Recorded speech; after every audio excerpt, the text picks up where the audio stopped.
she's shy. Well, now is not the time to be shy, no. Courtney. I am Courtney. I just finished my final exam. I got a 90 on it, and I graduate Thursday. Woo! And, well, I'm from North Carolina, for those of you who don't know that. You said your final exam in what? Well, math. A little bit closer. Put your mouth. Yeah. Yeah. I mean, Math exam. Nice. Yeah, it was just, that's the last class I had to take. And I kept that to the very last one because I hate math. So. Well, Yeah. yeah. I hate Well, you math said too. it was air management. What? Aviation management and career pilot. Aviation management and career pilot. So I told Nicole That's too that smart for me. when we get our private jet, we'll give Courtney a call to fly our plane. Yes. That is awesome. There you go. Did I tell you I was in aviation for a hot minute? Yeah. I remember you saying stuff about that. But yeah, I didn't trust myself with it. Too You're many. working with helicopters. Too right? many casualties. Yeah, too many Yeah, I would be casualties. Yeah. terrified of working with helicopters. Well, it's one of those where if there are any like leftover nuts or screws, he's like, it's probably not how that's supposed to go. Should have read the directions. Yeah. Well, they always include a couple extra bolts. Sometimes they do when you're putting furniture together. No, yeah, they I do know. not. Yes, they Yes, do. they do. No, they don't. Yes, they do. They do. And it will say like extra. Yeah. Thank you, Jen. Okay, guys, we got a few things going on today. Lots. Yeah, today's a big day. All right. Most importantly, King Charles got. Whoa, I'm just kidding. That's the most important. I can't believe you said that was most important. I'm just kidding. Okay, so today we got the coronation of King Charles, Derby Day, 6 de Mayo, which is like Cinco de Mayo's belated birthday. And Courtney's here. And also, this is our 5-year anniversary episode. So Woo! very exciting things going on.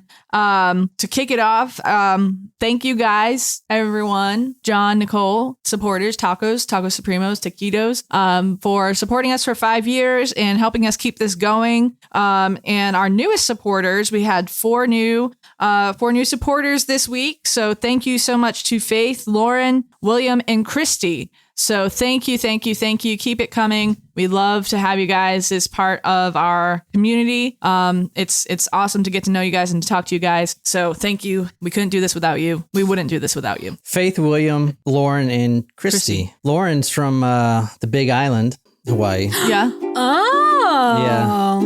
Yeah. Is it Right. Lauren or is it Lauren? I just wanted to make sure because it's an unique way of spelling. Yeah. I think it's the Hawaiian way of spelling it. Okay. Yeah, but I have everyone's packages sent out except for William. I just got your address. I know you just sent it. And so. Christy just joined today. Yeah, so we'll send you guys out on Monday and you should get it. Lauren, yours should get there probably by next week. It takes 15 days for you. Courtney she has been listening to us since Reese, her 4-year-old, was in the womb. Wow. I've pretty much been listening the entire time. So yeah. We're good time passers, you know? Like we're at least we're keeping it entertaining. That's pretty cool. Does your son know our voice? I'm almost positive he knows. Okay. yours. And that's probably why he didn't act all weird and stuff around. He her. was just like, this is familiar. There's no stranger danger here. He's so sweet. He was playing with his Yeah. little monster truck. Yeah. Thank you. I'm trying to raise him right. Yeah, you can tell he's definitely raised right. Smart kid too, very smart. Yes. You put the headphones right on your belly listening to Talk Murder to Me. They just got so much. And I hope out he of doesn't that. turn out as like a mass murderer. I had y'all playing while I was in labor. Oh my God. I was in labor for 3 days. One episode. I mean, talk about gore. I don't even know. I had just downloaded a bunch of, let them play the whole 3 days I was there. So That's it was crazy. like murder in the It was a bloody scene both in your headphones and what was going on down there. Oh yeah. man. Hopefully it wasn't any of the medical murders that we covered. That'd have been like awkward. the nurse nurse or, you know. The nurse Any has doctor like could be a killer. What? The nurse has like a syringe or something. And it's just like, oh, never mind. I'm just gonna put that in my back pocket. That's right. You didn't see me. Natasha, who's on here, she went into labor while we were recording the live stream for the Charles Manson. Oh, Remember? yeah, She was like, yeah. wait, my water just broke. I remember that. So to celebrate Derby Day, we have mint juleps, which is like What do the we drink of the Derby. I haven't tasted it yet. I've been waiting. Wow, that is so strong. Nice. I don't taste as much mint as I want to. No, and I don't know. This is nothing to say about your drink. I don't know. Is this your drink, Courtney? Did you? No, make this? we made Oh. it because it's the Kentucky Derby. This is nothing on Nicole's bartending skills because she usually does a very good job. And this, I'm sure, is a delicious mint julep if this is what it's supposed to taste like. I've never had one. I just don't know that I like it. And Courtney picked out her surprise shot. Oh, yes. So our dedication is for you today, Courtney, for coming all this way to record with us live. You were an early listener if we are celebrating our 5-year right now. Yeah, and I know. I right? can't believe you're still here. I know. I can't believe we're still here. When you said it was a 5 year, I'm like, has it really been 5 years? Yeah. You look at your son and be like, yeah, man, he's about 5. Oh my goodness. That's a long time. Let me shout out everybody that is on the live chat. We've got Shram, we've got Natasha, we've got Brittany, we've got Tina, we've got Martin, we've got Taro. Who else is here? Make yourself known. Say hey. All right. Hey. Oh, there's Lauren. What's up? We were just shouting out Hawaii. Hey, Desiree. And I'm assuming Andrew's with you. What's up, y'all? All right. Surprise shots. Surprise shots. We don't know what they are because they're a surprise. Cheers, Courtney. Cheers. Ooh. Butterscotch. Oh my Is that the God. butterscotch? That was amazing. Oh, that was That's delicious. Good choice. I'm surprised you didn't want me to be like, Well, I did, but then I decided to take it easy on you. Thank you. We should mix that one with the Stroop waffle. Oh, that would be good. Yeah. Yeah. Hey, Brandon. Hey, Brandon. All right. So, Courtney, tell us Where are we going tell tonight, us about Courtney? the Yeah, where are we going? sprawling metropolis known as Clinton. So, in case you didn't know, Clinton is in Sampson County, North Carolina, and is the pig capital of America. I love pigs. We have more hogs than we do people. Wow. Is that because they eat the people? Like in Hannibal. No, pigs will eat anything. Like Yeah. literally, that's how you get rid of a body Yeah. is you feed it to pigs. That was on that movie, Jen. They won't- They do it. They do. They It's eat real. everything. Jen, I grew up on a pig farm. Yeah, but you're not dead. They eat. They don't kill you. They just eat dead people. A dog would eat you if it's hungry enough. They eat the bones and everything, like zero trace. Shit, I'll eat you if I'm hungry enough, Jen. Well, I do have some good meat on my bones, so it's not like you're going to be getting anything tough. It's going to be like a nice brisket cut. Okay, we went off track. Sorry. More pigs than people. Oh, and we were on the Dead Files at one point. Oh. The Is that Dead a TV Files. show? So, yeah, they go and investigate haunted places. And Oh, our art museum is haunted, although it's called Yeah. the Smalls House. okay. Was there a murder there? No, but several people died, Okay. Oh, jeez. like in a short amount of time. Oh, maybe it was like Suspicious. lead poisoning from paint or something. yeah. The doctor who lived there, he ran his practice out of there too. Oh, he killed them, obviously. He was found in the back in the snow, and he was just dead. It snows there? Sometimes, That maybe is weird. maybe once every 4 years. So, Clinton, how close are you to Clinton? About 15 minutes away. This story is nuts, man. Oh my God. This story has all the best stuff in it. I mean, come on. I always say this, but no one's covered this. Come on. You think so? Maybe. No, I've never heard about it, and I'm from the town, so Yeah. The town of Clinton, established 1784. Richard Clinton deeded 5 acres. So we're going to a 5-acre town. Stupid. I don't know if I Okay. don't know if I can finish this. Jen, you better finish your drink. I think a straw, I think. Here is where we're going. 117 Sunset Avenue. Sorry, you're not here anymore, Courtney. Well, tell me, have you been here? that's where the Walmart is. Oh, all right. It's a landmark now. That's where the Walmart is. Everyone. Wally World. You guys heard Yes. it. You guys heard it first. Talk murder to me. Let's look at it. Please be a Walmart. That's totally a Walmart. Oh, yeah. that is the. Oh yeah, by a Lowe's. No, Wait, that's a Lowe's. Oh, then Walmart's on. Here, talking to the. Oh, sorry. So the Walmart's on down. So you enter the road and there's the Lowe's there, and you go straight, and it's all traffic stupid. And then the Walmart's on the other side. You know what's great about this story is, well, I mean, you obviously live in this area, and this actually makes my area look good. I don't think your area is that bad. I told you I'm going up just there kidding. in June, right? Hey, Wolfie. Wolfie. Wolfie, what's up? All right, let's get started. Tonight we're going here, and this is 1017 Sunset Avenue. What is this right here, Jen? It says it right there. A church. There you go. This is where we're starting tonight. Oh, okay. Do you know this church, Courtney? Yes, I do. Say I it have again. 2 family members that go to that church. Okay. Oh my God. Do they know that you're here doing this story? This is a small community. I'm just telling you. Like I said, I asked them about it. They were very hush-hush, didn't want to say anything about it or talk to me about it. Like, All right. I'm she was liking literally this like, kind of no story. comment. So There's something shady going on. Yeah.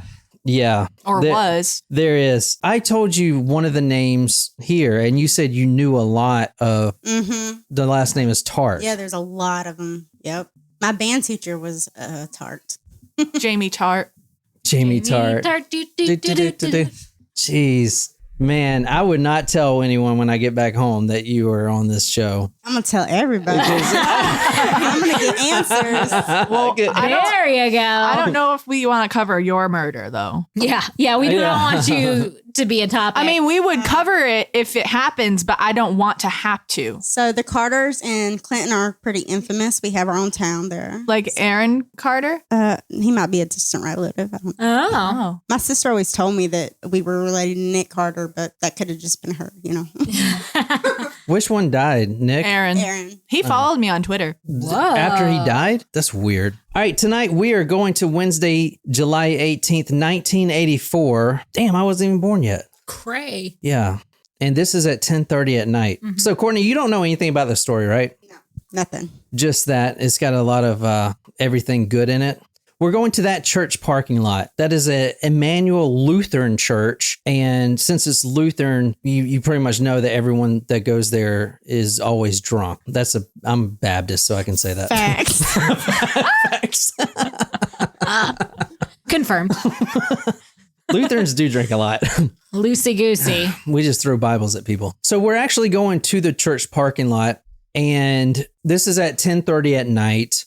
About a mile away, there was a group. It was in a family home, which we're going to talk about. And this group, they were playing piano, husband and wife. They lived in this home, this beautiful home. And this was the minister of music at that Lutheran church. All right, this is 10 o'clock p.m. They had some friends over practicing piano. So these are hardcore churchgoers in this story. They just got back from service, Wednesday service. They get home and they're going through the hymns and practicing the hymns on piano at 10:30 at night. Now, That's some serious dedication. That's late. Yeah. I am in bed for hours by then. well, for instance, Michelle Honeycutt, that she is one of the adults there. Her daughter is still in school. So it's 10:30 at night and she's still practicing piano for church services on Sunday. So anyway, around this time, the wife and the mother that owns this house starts having some problems with her eye. Her contact is all getting stuck and she's looking for a case. And then she looks down to try to find her case, which is in her purse. And then she's like, oh, wait, did I leave my purse at the church? Oh, no. Uh-oh. So the husband, being a good husband, goes out. This is at 10 at night, back to the church. Like I said, he's the minister of music, so he can just walk in, get the purse, and then they live only a couple blocks away. Okay. Now, 30 minutes go by. The husband should have already been home. The wife is now like, what's going on? Did he have a heart attack? Like, I know he didn't get lost. You can literally see it from our house. All we was doing is going to get my pocketbook. So her and Michelle Honeycutt, one of the piano friends, and her daughter, they all get in the car and they drive to the church. And what do they see at the church? Nothing, right? I'm assuming the husband's dead body. Yeah, I think you're assuming correctly. There's a lot of Honeycutts, too. Oh, really? Oh my God, seriously? I know someone with the last name Honeycutt. It's kind of a cool name. There's a lot of tight-knit families. Inbred. I'm just kidding. You're not wrong. I get like the drinking. Confirmed. Oh my God. Confirmed. So this story is not even popular for some reason. Well, if they all know each other real well and don't want to talk about it. Yeah, they're keeping it. They want to keep it that way. Keep it in the family. Yeah. They That's are gotta be it. literally keeping it in the family. The Arnolds are the ones that own this house, and the husband husband, Dan Arnold, he actually went to get his wife, Donna, her contacts or her purse at the Lutheran church. Dan Arnold is the minister of music at that church. Okay. And a very prominent, very well-respected man. The car pulls up, little van. The daughter is in tow. Michelle Honeycutt, the mom, and Donna Arnold, whose contacts were messing up, and her husband's at the church. They drive up and they find, and it's dark and there's no lights on, but they find a lump on the ground. Was it under a tarp? Yes, Jen, it was under a tarp. A blue tarp? From the Daily News Leader, 03, March 1988, Donna, one of the Arnold children, was the first one to see someone lying on the ground. Miss Honeycutt said, I got on her. I said, don't say things like that. Miss Honeycutt recounted, saying she thought the child was teasing. Then we could see someone lying on the ground. Everybody in the car started screaming and crying. Miss Honeycutt said, without bringing the car to full stop, Miss Honeycutt said she put the car in reverse and went to the nearby convenience store to call for help. I told them to quit screaming and pray, Miss Honeycutt said. That's the Clinton response to it right there. Clinton, North Carolina. Stop screaming and pray. Like, that's where this story is going. They pull up in the family van and Dana, the daughter, the one who's playing piano, says she sees someone lying on the ground. Mom, there's someone on the ground. Someone's there. Face down, Mom. And it's dark outside. And then Miss Honeycutt, stop teasing. Stop it. This is not funny. We're looking for Dan.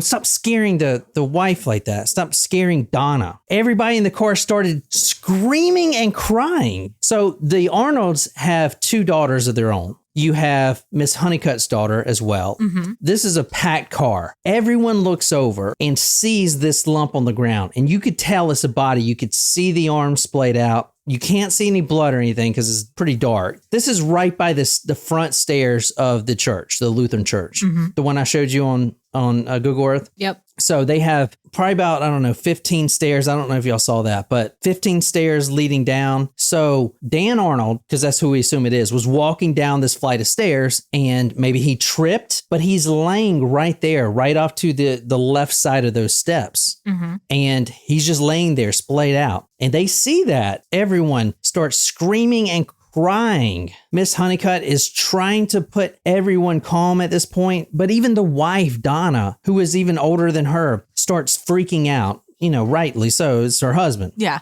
But Miss Honeycutt finally says, quote, I told them to quit screaming and pray. So everyone's in the car right now, just, Jesus, please. This kind of reminds me of the Righteous Gemstones. I love the Righteous Gemstones. Yes. What do you mean? Me too. Like It seems something like outrageous that they would do. Like in the first scene, the first season when they're in the parking lot. Mm-hmm. Mm-hmm. I know what you're talking about. Because you said she put the car in reverse, and it just reminded me. I know, they didn't hit a body, but it was kind of like just reminding me of that scene. Well, at this point, and Dan Arnold's not. He's my age at this point. Okay. So maybe a heart attack. He's laying on the ground. Mm-hmm. But the family history, there's no big medical problems like that. So it's looking like he may have tripped, which happens. He trips down and he smacks his head right on the bottom step. And then he's right there, face down. That's all they can see so far. Miss Honeycutt gets out. She's driving. Donna is already out of the car. She's running over there to see her husband. Dan!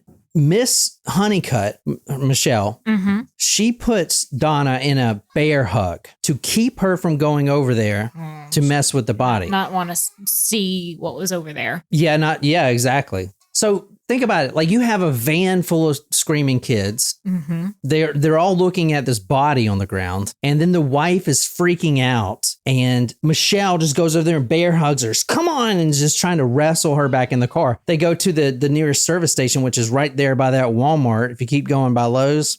And they call the police. Mrs. Honeycutt said that she had to restrain Mrs. Arnold with a bear hug to prevent her from running to her husband's bludgeoned and bleeding body.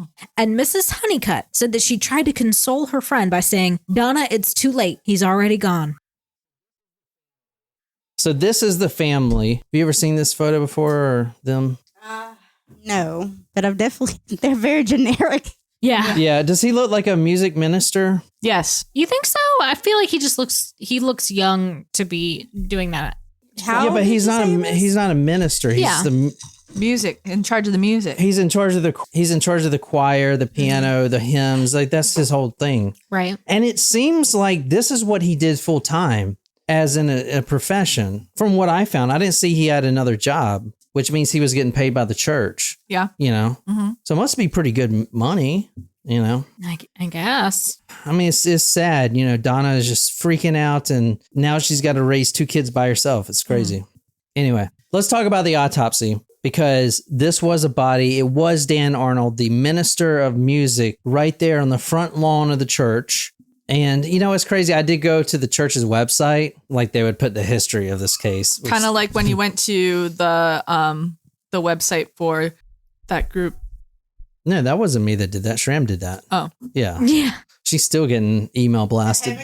Heaven's Gate. Yeah. No, I went to the church website, the Lutheran church website, because it's the same one. Yeah. And still there. There's nothing even about like the history of the church, like when it was founded and built. I feel like they omitted it on purpose because a lot of church websites, they have, built in 1956. And then they show like pictures that they got it. Oh, yeah. It would almost open up a wormhole. Yeah. It's like if they did that, built in 1930, and then they skip this 1 year. It's like a timeline where he's like 1983, and then it goes forward to like, and then in 2023, we updated our website to, well, I know this isn't in 2023. Well, they got lighting I'm out just there saying. now, so. Do they really? Wow. Okay, so Courtney said they had lighting out there. Well, say it again, lighting. Latin.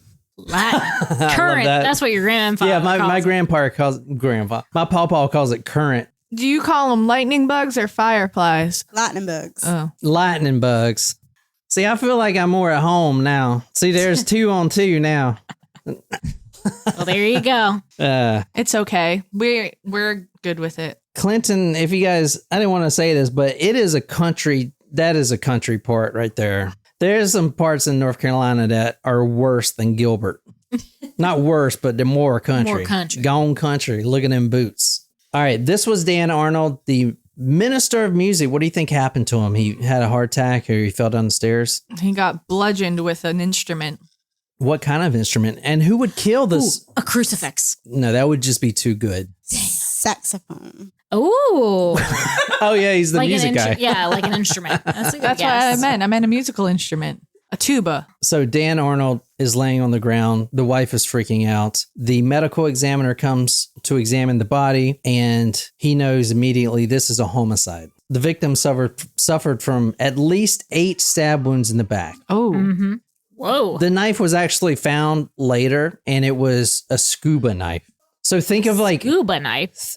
Like Think of- the What is knife you that? would use if you're scubaing and you need to cut something. no, the knife you need if a shark is coming at you, and you're just like, get away. Oh, That's a scuba knife. it's different than what I thought. I didn't know they made knives specifically for that, but okay. Why wouldn't they call it a shark attack knife? I don't know. I kind of want That would be weird for anybody to have in Clinton. How far to Oh, this thing's the ocean would it be? We're like an hour and 30 minutes. Okay. From Wilmington. Interesting. Okay. You say interesting. You're getting. I can't. Yeah, the did country. you know that picking up accents is a sign of intelligence? The countryness is flowing from us because she said interesting to take instead my of interesting. There you go. I would. We need- I they don't. need I would some love to know twang. my I too. Twang. I do. I do. Dan's neck was slit on both sides, left and right. So it's not going straight across the artery there. It was slit twice on the left and right. It's almost like the person's like, I'm trying to get through it this way. Screw it. So that he way's goes too the other hard. way. And then he goes the other way. So it's cut like that. The victim was also beaten with some blunt instrument. I'll tell you what it is now. It's a slapstick. Like they have in England. Wait, a slapstick is a Yeah. thing? I thought slapstick was a kind of comedy. I know it's like that thing they have in England. Like they slap people with leather. It's crazy. Yeah. Slap people with leather. Yeah, it's like a leather slapper, and you slap people with it. They do it in England. Like a sexual thing? No, Okay. no. Is Yes. it begins with F? Falafel? No. that's chickpea. All right, read the next one. Somebody read the next one. You recorded. But was this meant to be a religious thing? Don't worry about that now. He Because was. what I'm thinking of is in Da Vinci Code. Yeah. Yeah, but that was a whip. That wasn't. Right? You know what I'm talking about? Yeah. A slapstick is a little 6-inch whatever. The piece of rubber is very flexible and you slap someone in the face with it, like they do in old comedies. You know, that's why they call them slapstick comedies. I'm pretty sure they slap them. You know, the Three Stooges. Oh yeah, literally, I typed in slapstick right here, and Three Stooges was the first thing that came up. Oh, that's not what I pictured, but okay. Yeah, and that's what a slapstick is. Oh yeah. Okay. Yeah, which is crazy. But this is Clinton, North Carolina, and What is that doing in a church? We already have a There's some freaks there. You don't even know. Oh. yeah. I can tell. Okay. The victim was first beaten with a blunt object about the head. His neck was cut in 2 separate spots by the large serrated blade of some type. The victim was then stabbed at least 8 times in the back. And I love how the vernacular there is. He was beaten with a blunt object about the head. Well, I mean, who Means is this on guy? the head. Yeah, but no one says about the head. This guy does. This is in the country. Like, what the? This guy's neck was slit on both sides. He was laying face down. The ministry of music, deep stab wounds in the back and 1 deep stab wound in the chest. This is in a small town, Clinton. You said 6,000 people. Everyone knows everyone. Everyone is in church. This is the South. This is the Bible Belt. You're in church. If in a small town, not like Charleston, but in a small town like Clinton, you're in church or you're at a yard sale or something. Like people know where you are. This ministry of music is dead on the church lawn. Blood all over the grass right there. Like what is going on? Like what happened? Like who would do that? Who would do this? The cause of death was neck wounds and a wound to the chest. There was a large amount of blood on the victim's pants. Do you want to take a guess why? Like his pants, he was face down, but his pants was covered in blood. And that usually doesn't happen. So if you stab someone, the blood pulls up wherever you stab them. But do you want to take a guess why there was blood on his pants? Was it from his neck wound? Yeah, it was, but the reason it soaked his pants is because he was standing up during the time. So so I said there's 2 slashes on each side of his neck. His left side slashed, and then the right side, it's almost like someone tried to decapitate him, but couldn't do it. Deep lacerated neck is almost falling off, but the victim was standing up. Picture yourself cutting someone's neck right quick, okay? With the serrated blade. No, a scuba knife. A scuba knife. You have this large scuba knife and you cut someone's neck and they're just going to stand there and take it while you saw into one side of his neck. And if then he was unconscious, maybe. Unconscious standing up? Yeah, he could be leaned up against something. I mean, he was obviously caught by surprise, right? Maybe he was. Maybe he was unconscious, and they had him. Like they tied something around his neck to. Wait, you keep him say up. They who? Whoever did this. So to there's him. more than one person? No, I would. Could be. I mean, it could be, but I don't know. They could refer to one person if you don't know who the person is. Well, so this is a big clue to who or someone could have been holding him up. A second person. So this is a big clue to what actually happened. The fact that his pants were soaked means that gravity was pulling down the blood, meaning he was standing up when he received these neck wounds. If you're trying to cut someone's neck, you're not going to be able to do that with it. You know, he's going to be fighting. You're going to have someone else to hold him in the back. You're going to have someone to hold his arms back while you do that. Oh. That's the only way the blood can actually go all the way down to the pants. Okay. Because if you cut his neck and he falls right down, he's going to bleed a lot, but it's not going to soak his pants. But the police and the medical examiner noticed that the pants were soaked, which means he had to be standing up when these knife wounds were inflicted. And like I said, there's 2 sawed into his neck. So maybe someone was cutting one side and the other person was cutting the other? Well, one person, if there is 2, was probably holding him. The other one was cutting. Oh, yeah. That's the only way he'd be standing up. Because you're not just going to get cut and be like, okay, hold on, I'm still here. You're going to like fall down or something, or be punching and stuff. You're not going to be able to get that. Yep. Makes sense. Okay. So let's talk about this guy. This is an old image of him. Can you describe this man? This is the decedent here, Dan Arnold, the music minister. Oh, poor guy. I mean, he does look young. I forget how old you said he was. He was in his early 30s? Yeah. Well, late 30s. But this is a young older A picture. bachelor picture, yeah. So, I mean, brown hair, white male. I mean, he like skinny dude, you know? All right, give me right quick. Who take would a do guess? this? Who would kill this guy? This is at 10:30 at night. Right. So someone was lying in wait, waiting for this guy, So I or was it a random? I think he was in the wrong place at the wrong time. So like I think it was a robbery gone a wrong. robbery at the church. I think they were going for the collection box. I think it was the pastor. Ooh, that's a good guess. Ooh. I think it was a setup. Ooh. this isn't some. Oh, that's a good guess too. Like, so the wife forgot her thing. Especially when she could have just gone and got herself. Maybe she was having an affair with the pastor. Oh, yeah. Ooh. This is getting scandalous. I have no idea what's right, but I like the guesses. no, These are it's Christians, folks. This way. Yeah, this is. I mean, apparently that doesn't matter. Like, Yeah, you were saying, you know. We actually had to- drinking. Yes. we moved churches because of that happened. Our preacher was having an affair. Bazanging one of the choir leaders. Yeah, Well, I mean, in the church, like pew pew pew pew pew pew pew. Hey, we're all born In the pew? sinners. yeah. in the pew. I mean, it's He kind of was- sad. Like, disseminating his holy seed.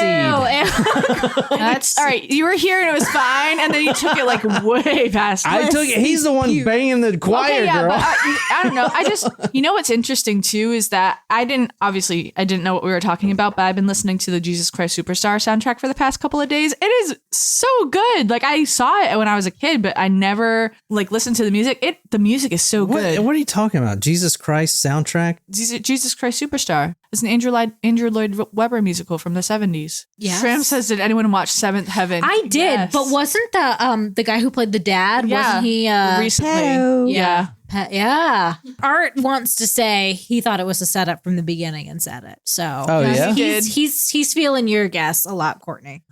But you talking about so Donna, the loving, doting wife. Well, now that you say that, What do you mean, now yes? I'm questioning whether she actually is a loving, doting. Sounds like someone's having an affair and she had him murdered for insurance money because maybe his family was wealthy. Because who can really afford to live on a He's- music minister salary? No, Even in his the family 80s. is not wealthy. Okay, and number two, look at Donna. Like, she's the type of person that would set this thing up. Yeah, she has those eyes. She has a maniacal grin. To try to find out who killed Dan, we actually need to dive into his background. So we started this. He was found dead the 18th of July, 1984. I'm going to go back real quick to Valentine's Day. Oh. Oh, Jesus.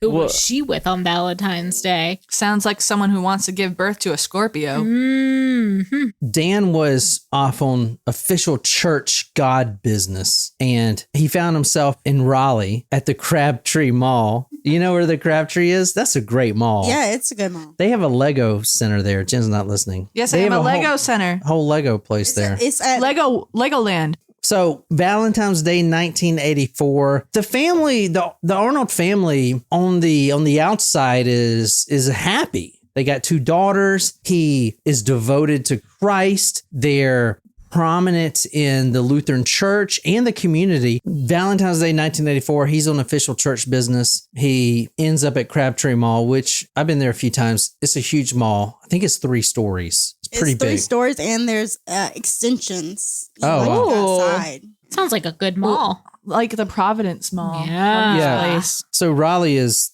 pretty nice. So he's at the Crabtree Mall, and like always, he gets his hair cut by this man right here. Can you describe this man?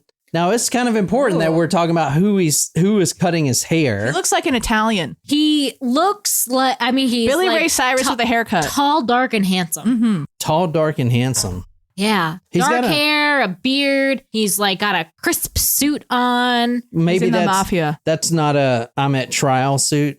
Oh, I don't know. But I mean, he's like looking away in that photo as if he's on the cover of GQ. I don't know. So he meets this man, and this man is Carl Stuffle. Carl Stuffle is the one that cuts his hair. Like, what is this? Was the wife sleeping with the barber? Because he had his haircut the same For day he was killed. Valentine's Day.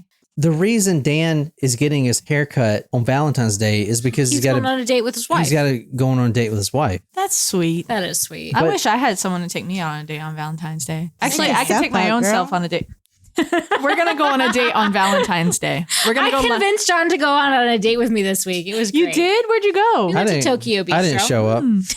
Valentine's Day 1984, Dan is getting his hair cut because he's got big plans with his wife. However, he meets this man, Carl Stuffle. That's his name. I showed them earlier, but that's him. I think it's kind of funny. This is the guy cutting his hair. Well, he's nicely groomed. Yeah. It would have been better for business if his name was Stubble and he had a 5 o'clock shadow. Dan Arnold, he knows he's going to be late to his date with his wife, Donna. Shame.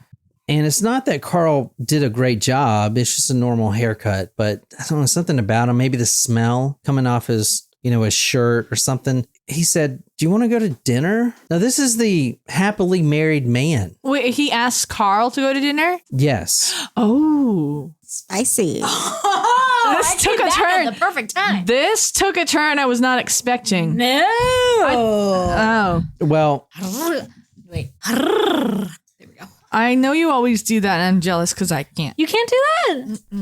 I just sound like Chewy. Yeah. that was terrible, John. Inhale and exhale when you're doing it.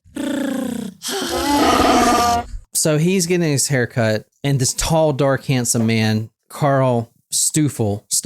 Are there a lot of Stuffles? Not in Clinton. I mean, Okay, in this was in and Raleigh. stuff. Yeah. Okay. Yeah, that's a good point. So we know, and there's a couple names here that are going to come up. Tart is one, and Lots of tarts, lots of honeycuts. honeycuts. Yeah. So Is everyone named after like a taste? Tart, honey. I'm going to name all the big families, okay? Hudson, Herring, Hudson. Honeycut, Carter, what else? I feel like I'm forgetting a big one. But like that's the whole town, right? Murdaugh. Yeah.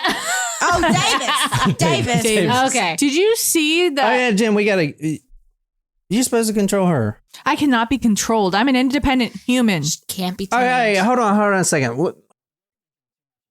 Y'all are thinking too much about this. This is a man of God. Mm-hmm. Who? He's a music minister. He's not a pastor. He's still a man of God. He's doing like it's a religious occupation. His whole life is for Jesus Church Christ. adjacent. Okay, that's fair. Okay. He meets this barber, not a barber. He meets this guy at Supercuts in the Crabtree Mall, and he knows that this man needs the light of the Lord. This man is a drug addict. This man has multiple felonies. Okay, it's not. So when I said that he asked him to dinner, and y'all just automatically assumed It was not romantic. they were going to do something homosexual, is the problem. They were friends. Down here in the South is different. If you're a man of God, you have to. It's your obligation to spread the word of God, not only to everyone, but to the people that need it. You know. Okay, so shame on was, y'all. He was trying to like save him from being a drug addict or whatever. How would he know that he was a drug addict just by a haircut? Because if you're a man and you get your hair cut by other men, you have some of the best conversations ever. You tell about your life history, and you can just tell, And then he felt up if you're John's barber. He didn't fill me up. Literally He just said the same thing. He just pushed his wings on me. That's not the same. But Okay, you're right. He didn't couldn't feel, hear. He had didn't bad feel hearing. you up, but he was. he had bad having you hearing. build him up. I know that you are a troubled soul. Would you like to go to dinner? This is Valentine's Day. I'm supposed to go take my wife out, but God is calling me right now to take you out to dinner. This man was a drug addict. He had a felony for larceny and a felony for the possession of a firearm under probation. So he said, yeah, I would like that. Take me to dinner. So this is where they ended up at dinner. If you want to describe this. The day's end. They were eating something. Okay. Now you done twisted our mindset again. Yeah, I know you're trying. We went somewhere. You pulled us back, and we're back where we once were. That's what good stories. That's because I didn't waver. I didn't Good waver. job, Don. I didn't waver. They could have ordered something there. Room service? Dessert? Cheesecake Factory. Yeah, I don't think they Dessert got room service at the day's dessert end. for their entree that they were eating Dan was murdered July 18th, 1984. This is Valentine's Day, 1984, a few months before. He goes and gets his haircut at the Crabtree Mall. He meets this man, Carl Stuffle, and they end up at the Days Inn Motel when he's supposed to be home with his wife. He is now having homosexual relations. He's having sex with this hair cutter he just met. Oh, so he was the barber? Yeah. So he... Oh, I thought he was the barber, but then the way that you were telling it made it seem like he was getting a haircut too. I'm sorry. Okay, he did get his hair cut, Jen. No, the other guy. All right, he was the guy cutting the hair. That's what I thought, but then I got confused. Okay. This is going to get really crazy really quick. Well, at least you didn't end up at a Days Inn with your barber. Could have. Now he cuts his own hair. Yeah, I know. After once we told him that was like not an okay thing, he goes, "Show me on the doll where he touched you." Let me bend over. I'm going to need you to put a hole in this doll. Stop it. And then ram your fist up there. Oh, stop it. Okay. All right. And then out the mouth. Okay. This got dark. Boy. And there's no coming back from this one. Shrimps a days inside each other. I love that. So his wife won't know that he was at this Days Inn until she finds the hotel receipts. Mm-hmm. Has that happened to you before, Jen? Can't say that it has. You gotta throw the hotel receipt away. I can't tell you my life story. I'm part of the witness protection program. Okay, yeah, they did have sex. He did cheat on his wife with another man, but he's still a man of God, right? This man is still hurting for Jesus, and he can't fix this in one night at the Days Inn. So I feel like he did the right thing here. Dan Arnold invited this man to live with him and the family. Oh, dear, no. This gets fucking That nuts. is insanely wild. Just to move from Raleigh to Clinton. Yeah.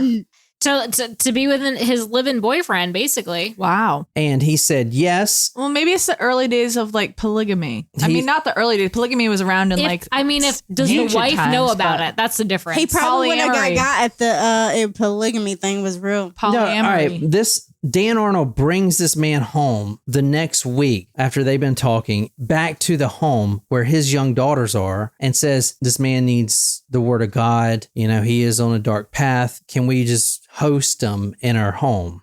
Now, she was opposed at first because this guy's got a criminal record.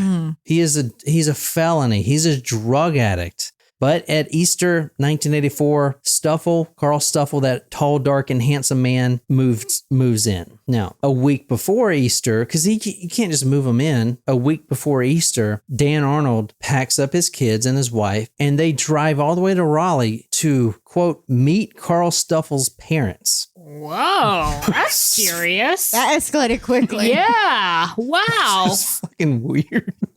I mean, were his parents like open? But he was already married. How old is this Carl? Yeah. I'm like, that's fast. But also, he's still already married. Carl Stuffle was 23 at the time, and he was already had a huge 30s. rap sheet, you know. The other guy. But larceny, that's like a financial crime, isn't it? No. Yeah. No, I looked it up. Larceny is theft, but someone's property. So if I steal your Car. well, I wouldn't take that piece of shit. If I steal your, Why? It's not that old. It's only like what does Jen have that I want? nothing. That's a bad example. Defendant testified that just before Stuffle moved into their home, Dan asked her to allow Stuffle to impregnate her. Okay, hold on. Donna. Wait, what? I had to swallow before I had to spit take. Oh, so That's did what she. she said. Wait, what? Walked into that one. Yeah, you did. So who asked him? Okay, all right. Donna asked him to impregnate. No. Dan. Hold on a second. I should have put Donna there instead of defendant, but this is from the actual court report because Donna had to come and testify. So Donna says, quote, Donna testified that just before Carl Stuffle, this hair cutter that her husband had sex with without her knowing about it, who just moved in with their children, quote, Dan asked her to allow Stuffle to impregnate her. Why? Because it's Clinton, North Carolina.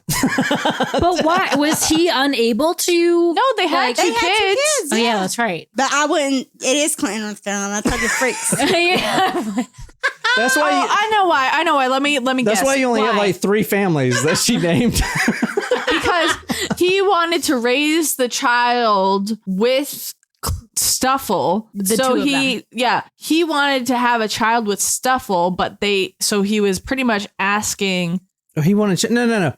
Dan had a vasectomy after the 2 kids. Okay. And you can get that reversed. They did want more kids. Plus, this is a man of God. I don't know why y'all don't understand that. Y'all are from the north. Down here, if there is someone that is on the wrong path, if you're a man of God, you have to do all you can. But why would he then? I'll tell you why from the north we don't understand, because I would say that in the north it is mostly especially the northeast, and maybe it's been a while, so I don't know, but I would say the population is mostly Catholic. It's not as which is not necessarily as missionary based. Yeah. Like, yes, we have missions and things, but it's not like evangelical where you are responsible for converting people. Yeah. Catholic priest missionary. Got it. So why keep reading it? Dan asked her to allow Stuffle to impregnate her. Dan had a vasectomy and he wished for Stuffle to be a substitute father. A substitute? Substitute father. A substitute. He also told his wife that Stuffle needed an ego boost and this would solve both problems. He's on the wrong path. He's on the wrong path. He needs to become a father to understand the right way. If you're a drug addict and you're on the wrong path, you're doing these petty crimes, you're getting in trouble, it's because you don't have the self-confidence. No. See, if I was on the responsibility of another human. If I was on the hook for larceny, I would not.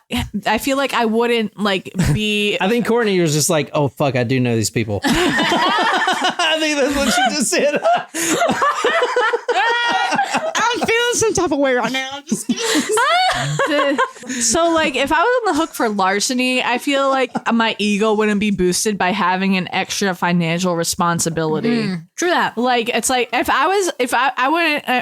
it was someone who I wasn't in a relationship with, which is questionable considering their living situation. But if it wasn't something that like an ego boost to me wouldn't be like, oh man, I got this wife's pregnant. Hell yeah, I'm fertile.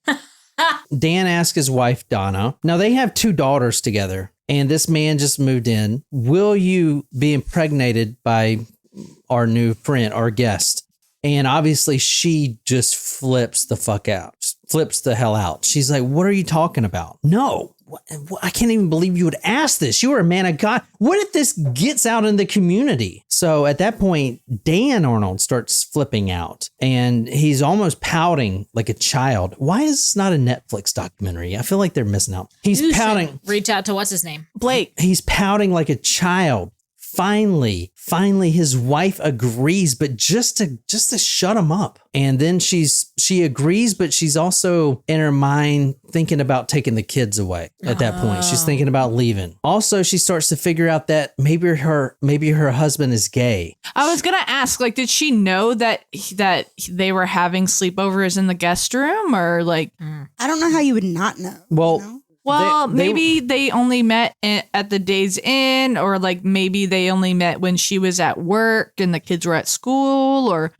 All right, hold on. I don't know. You can hide something for a long time and not have anyone know about it. The body I dug up. The wife found the Days Inn receipt in Dan's pocket. So Donna found the receipt. She started to figure out her husband may be gay.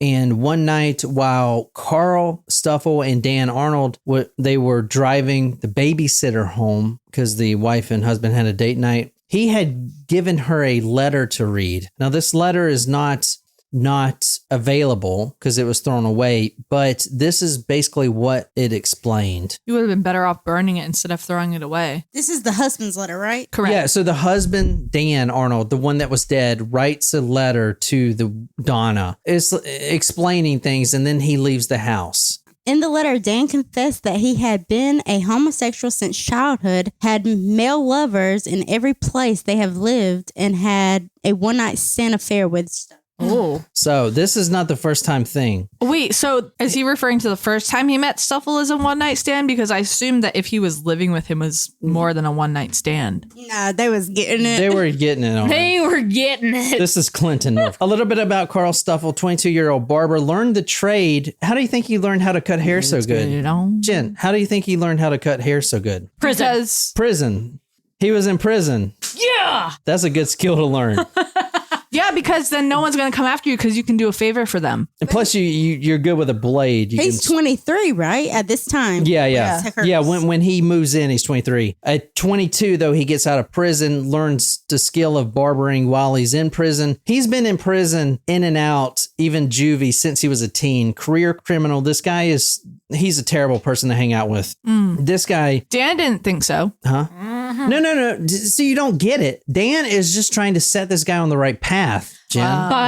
By making sweet love to him. Sometimes you got to do what you got to do, man. He likes a bad boy. It's a religious experience. He's going to convert him. Carl Stuffle was a career criminal since he was a teenager, and there's not much on his background, but a high school friend, Gerald Tart, which there's a lot of Tarts in Clinton, said that together him and Carl Stuffle would burglarize homes and businesses together. Now, they were 12, 13 years old, and instead of getting BJ's behind the school football field, he was burglarizing homes and businesses together.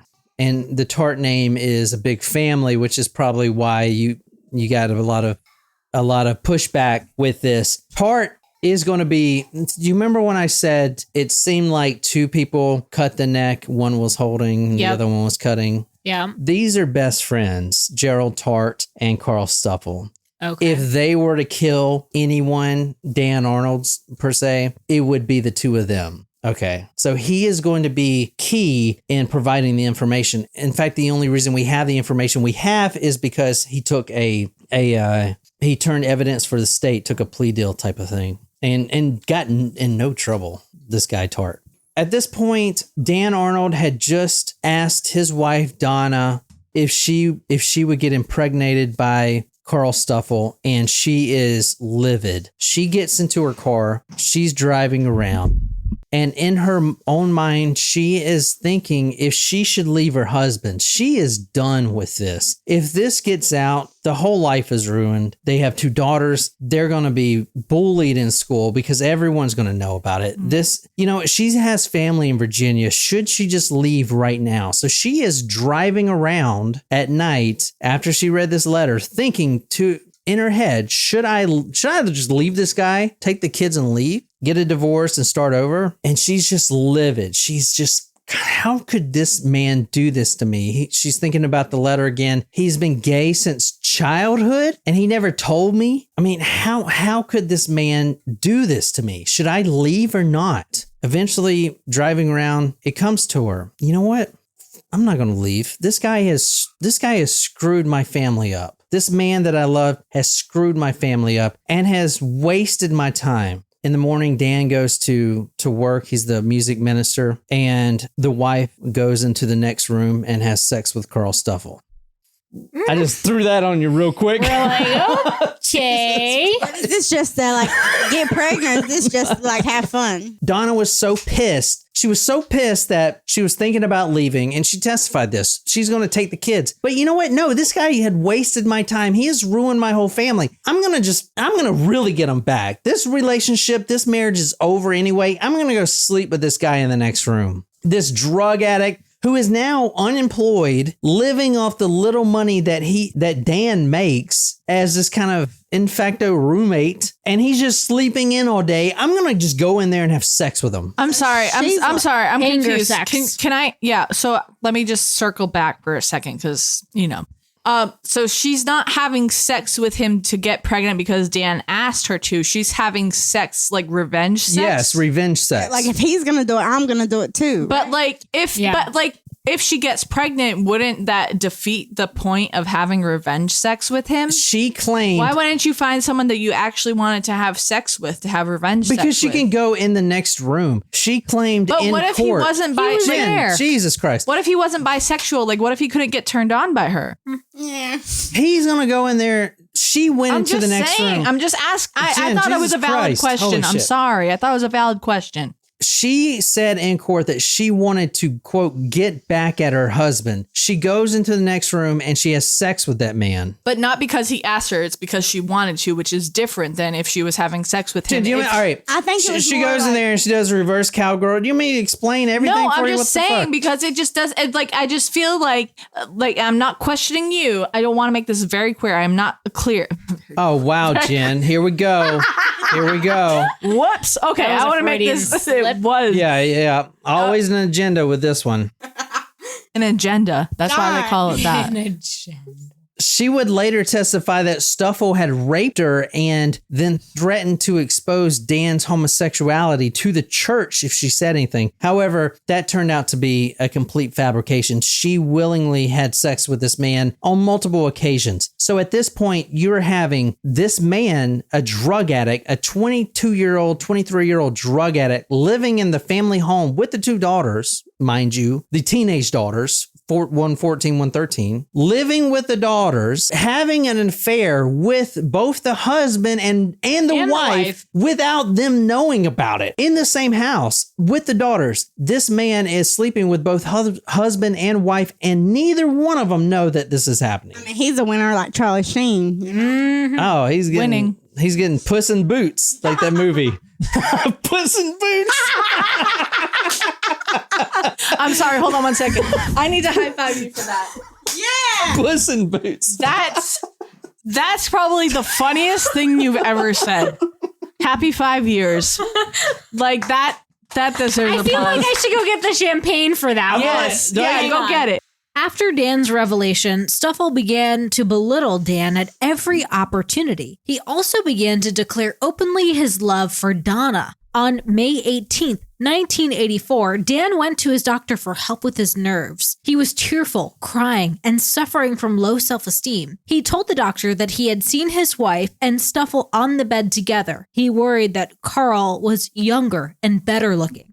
The doctor prescribed a mild tranquilizer. But isn't that what he wanted? I mean, okay, Yeah. aside from the tranquilizer, like, I'm sorry, Dan. I mean, can you imagine? But in my own opinion, yeah, I think he was a little bit better looking. Maybe it's the facial hair. Like, I just like facial hair You're on like, guys. I'm just going to confirm, yes, he was better looking. Just from that one picture we have, we probably have more than one picture of Dan, but we only have that one picture of Carl. Let's see, Dan. I think that Dan was jealous. Then Oh, again, 100%. I mean, like, agree. But I he know someone named invited. Carl. He I knew invited someone named Carl. But I'm saying that he was jealous of the wife for having this relationship. No, with he This is- didn't know this is about Donna. it. He said that John said that he didn't know about it. No, Dan didn't know that his wife was also on the bang train. I tell you that right now. At this point, Dan wanted Stuffle out and he was looking for every excuse. He invited this man to his home. He knew that he started sleeping with his wife. Carl Stuffle actually approached Dan's friend. Now, this is a friend in the church. This guy's name was Daniel Staton. Not really that important, but he did testify. This is on May 22nd, asking where to buy weed. So Carl is now trying to bring drugs into the home with his wife and his teenage daughters. Go to the Days Inn. Yeah. Yeah. That's a no-no. So when Stuffle's away, probably buying weed or something, taking the car, Dan actually packs up all his things, goes into his room, packs up all his things, and he finds a knife there. It looks like a scuba knife. He's like, why would this guy have this? Anyway, this is just one more reason for him to get out. Oh, the same scuba knife that killed him? The very same, Jen. Very good. Thanks for staying awake. He throws I Dan. haven't slept in a while. Dan throws everything in this duffel bag and throws the bag outside. When Stuffle comes home, he demands Stuffle to leave, never to return. And this is in the police report, exactly like this. I can promise you. He throws the bag out. Stuffle comes back. Don't you ever come back here. Don't ever talk to my family again. Dan, quote, then took his family to the beach. That's what it says. Fun family day. This guy is now out of our lives. Let's go to the beach. Like, what the fuck? I mean, Let's I'm go to the so beach. confused. Beach. Let's go get away. He They packs say the- what they're gonna say. Jesus. He packs the whole family up and they go to the beach. In June 1984, Stuffle, he's kicked out at this point. And the Arnolds stop communication. They're going to the beach. Everything is back to normal. Stuffle then calls the Arnolds about 2 weeks later, and he is begging for help at this point. So it's been 2 weeks. The Arnolds were done. Okay, Donna, we've been married for all this time. We have these beautiful children. Occasionally, a man of God, the devil comes. And he tempts me. He tempts me with this forbidden fruit or the forbidden boot. I got off track. Das Boot? We're back to normal. Everything's good. The phone rings. It's Carl Stuffle. At this point, Dan didn't know that his wife, Donna, was sleeping with this man. Carl Stuffle calls from a drug bender, and he is out of money. He is on the street. He calls from a payphone. Hey, Dan. Hey, Donna. How are you guys? I'm not doing too well. I just got off of a bender. I need help. He's dope sick. Isn't that the name of a movie with Anne Hathaway and Jake Gyllenhaal? I actually really like that movie. The Arnolds said, we can't have you in our home. You've kind of ruined everything, but we're still Christian people. We want to help you. So we'll admit you to a local rehab hospital, the Dorothy Dix Hospital. Do you know where that's at? It's in Raleigh. Oh, that's in Raleigh? Yeah. Okay. It's technically a mental institution now. Is it really?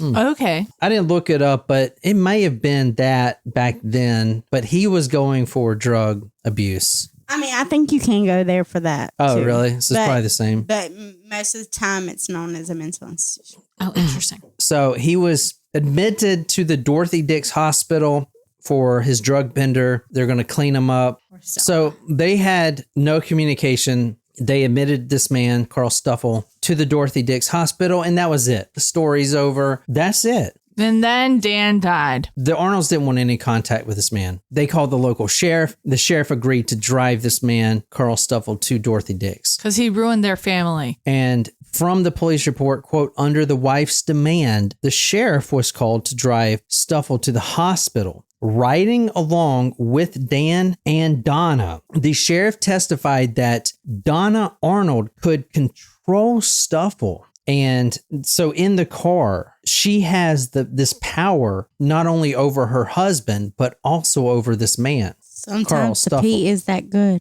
Sometimes. Carl Stuffle's now in the hospital. From the court documents, the Arnolds leave for a week and go to the mountains.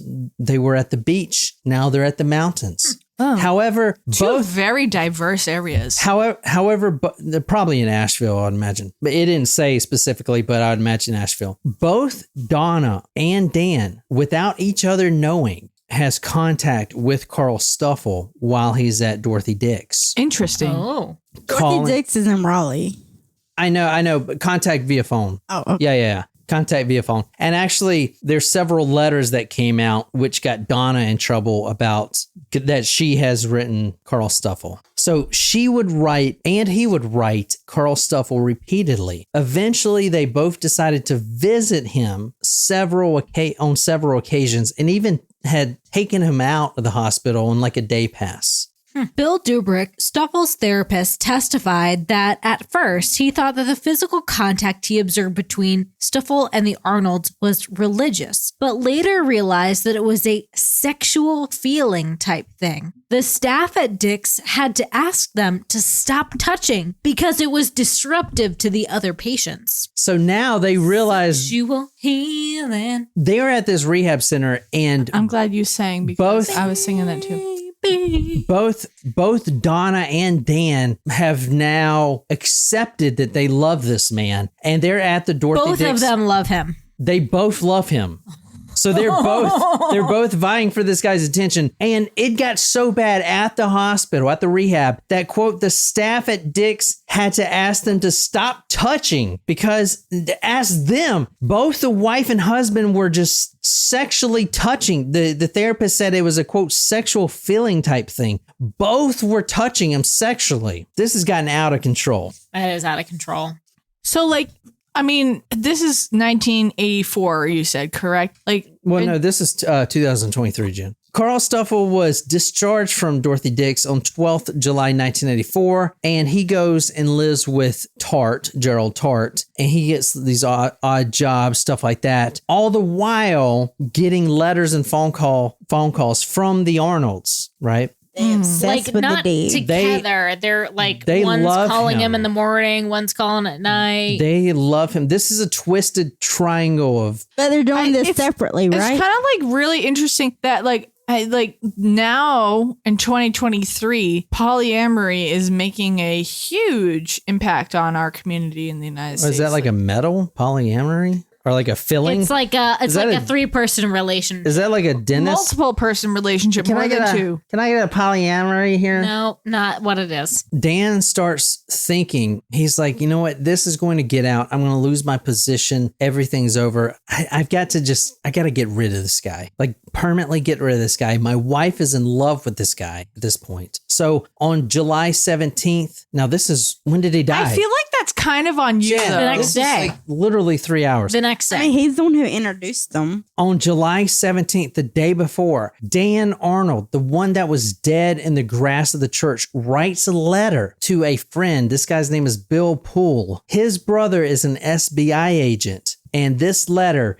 said, quote, he wants to ensure that Carl pays until it hurts for what he has done to Donna and me. And he also said that he would kill Stuffle. Now, he's writing this to an SBI agent. He would kill Stuffle if he could get away with it. Quote, I want him dead and will not rest until he is. This was one day before he was found murdered on the grass. Well, that's suspicious. That same day, Carl Stuffle called Donna, who now he is deeply in love with, and said that first it was divorce this guy. Be with me. Be with me. I can't do that. I got kids. I got these daughters. I can't just throw them out like trash. I mean, people would judge me. Okay, let's kill him. Let's kill this motherfucker. The 18th of July, 1984 is when he was murdered and found. 3 years go by until the arrest of Donna and Stuffle was made. 3 years, nearly 3 years. This was February 1987. 3 years from the time he was killed. Yeah. Well, almost 3 years, 2.5. So in 1984, 1987, they didn't do anything. They didn't even, everyone knew it was Donna was involved. They knew it was Carl Stuffle. They knew all this, but police didn't actually do anything until almost 3 years later. And that sounds about right. Yeah, it does sound about right. They only did something because their hand was kind of forced when they found some letters that implemented Donna in the murder. Carl Stuffle testified that when he was in prison, Donna had said that she only used him to get rid of her husband and was actually having an affair with someone else. So when both Donna and Carl Stuffle get arrested, and Gerald Tart, it's Gerald Tart who turned state's evidence. Plea deal, can't get in trouble. So he's going to spill his beans. They arrest Donna and Carl, and now they're blaming each other. Oh, she told me to do it, yada, yada, yada. But then they find a few letters, and some of the letters read as following. July 10th, about 8 days before, quote, Carl, I have a really great day and know that I am thinking of you and loving you in every way. Keep focusing on our someday. Love always, Donna. So now it's looking like they're having a someday soon type of thing. Dearest Carl, on my way downtown, so I thought I'd scribble a quick hello before I go. Why am I doing all of this? Please excuse the fancy writing paper. I love you and hope your day is going well. I am so proud of you for going through that detox program, and I pray that you will never again be troubled by drugs or alcohol. Your body is so precious. Wow. To ever be messed up again. I know you are happy to be breathing some good fresh air, and I am really happy for you. Hope your job hunting will be successful. You read that so perfectly. How I long to be near you, Carl. Love always, Donna. Another letter. Dear Carl. Sorry, I just had another Puss in Boots in my flash in my head. So when he was reading that, I automatically thought of the Amanda Show, the girls room. Welcome to the girls' room. That's how 90% of Clinton talks. yes. Dear Carl, hello, with a W on it. Hello. Hope you are having a good day today. Have been thinking of you constantly. How is your new job? Do you have to travel far from Gerald's to go to work? Words cannot fully express to you how anxious I am for Wednesday. What's Wednesday? He was murdered on a Wednesday. There you go. So this is the letter that incriminated her that was found. Carl Stuffel's mother, let me go back real quick. Carl Stuffel's mother, quote, his mother, who in the past had participated in criminal activities. The mother had too? Of Stuffel and her son, came forward with photocopies of letters and envelopes, allegedly written by Donna to Stuffel. Mrs. Tart claimed to have found them among Stuffel's things while he was living at home in 1984. There you go. I didn't go into this, but she brought them to a lawyer. This guy's name is Joseph Dean. And he said, you should just burn them. But she photocopied them. She burned the original. I mean, who the fucking lawyer? That's a shitty fucking advice. What the fuck? Technically, that's good advice. Burn her. Yeah, exactly. She's a witch. So she just said, I can't wait till Wednesday. I have real fears for your safety, though. Again, the girls' room, I like eggs. Our someday is so close. Please know that I love you with all my heart and want so very much for you to be happy. We will make a good team. Hope you are smiling. The girls and I miss you so much. All my love, Donna. So that kind of implemented her. I can't wait for Wednesday. What's Wednesday? Is this amazing for you? This is everything to me. Does this put it all together? Right. Let me go over this. Let me go over the murder here. This is going to get really fucked up. Oh. The murder date. This is what happens on the murder day. This is before Dan Arnold gets murdered. His friend Dan Staton goes to his office at the church and says that he sees Stuffel's car in Clinton. Now, Stuffel is supposed to be in Raleigh. They're excommunicated. Why is his car in Clinton? So at this point, Dan is worried he's about to get exposed for being a homosexual. Not only that, he's exposed. Why is this guy here? Is he going to kill me or expose me? Right.